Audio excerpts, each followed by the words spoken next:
টমেটোর টক বা খাট্টা অনেকেই খেয়েছেন, অনেকভাবে খেয়েছেন। কিন্তু আমি যেভাবে করলাম এভাবে কয়জন খেয়েছেন অবশ্যই কমেন্ট করে জানাবেন।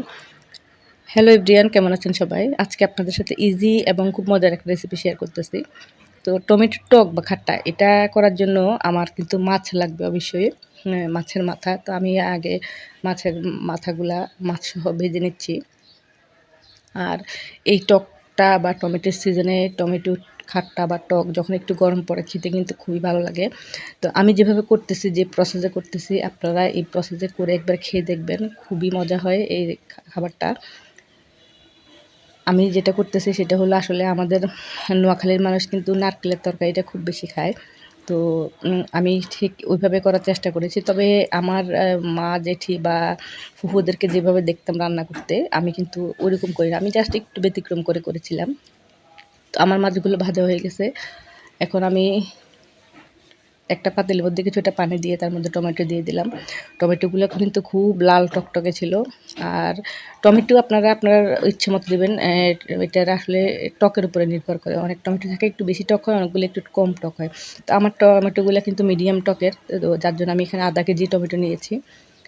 তো পানির মধ্যে দিয়ে তারপর আমি টমেটোগুলা দেওয়ার পর এখানে একটু হলুদের গুঁড়ো, একটু লবণ, একটু জিরে গুঁড়ো আর একটু পেঁয়াজ রসুন বাটা, একটু কাঁচামরিচ বাটা দিয়েছি।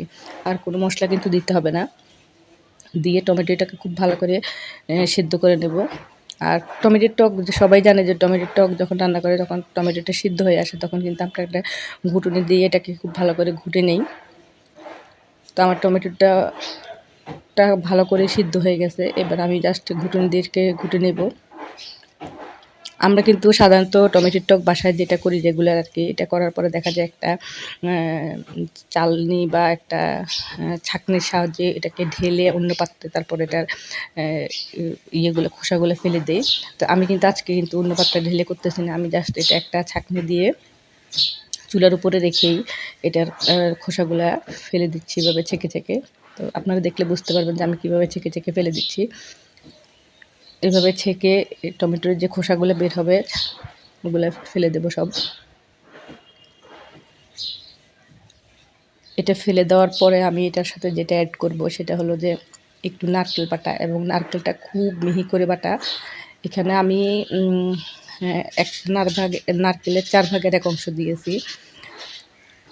যেহেতু আমার টমেটো আধা কেজি, সেই জন্য আর কি একটা নারকেলকে আমরা কুড়ানোর পরে এটা 4 ভাগের 1 অংশ আমি ভালো করে মিহি করে বেটে তারপর এটা দিয়েছি। তো আপনারা যদি মিহি করে বাটতে আপনাদের সমস্যা হয়, তাহলে কিন্তু আপনারা সেই নারকেলের দুধ নিয়ে এটা এড করতে পারেন। এরপর আমি ভেজে রাখা মাছগুলো দিয়ে দিলাম। দিয়ে এটাকে ভালো করে ফুটিয়ে নেব, সাথে কয়েকটা কাঁচামরিচও দিয়ে দেবো। তো আমার রেসিপিটা যদি আপনাদের ভালো লাগে তাহলে প্লিজ লাইক কমেন্ট করে পাশে থাকবেন। চ্যানেলটা ভালো লাগলে সাবস্ক্রাইব করে দিয়ে পাশে থাকতে পারেন। আর সবার কাছে একটা রিকোয়েস্ট থাকবে, অবশ্যই ভিডিওটা দেখার সময় একটা লাইক করে দিয়ে ভিডিওটা দেখবেন। আমার টমেটোর টকটা খুব ভালো করে যখন ফুটে উঠবে তখন তো আমি ফোড়ন দিব এটাতে।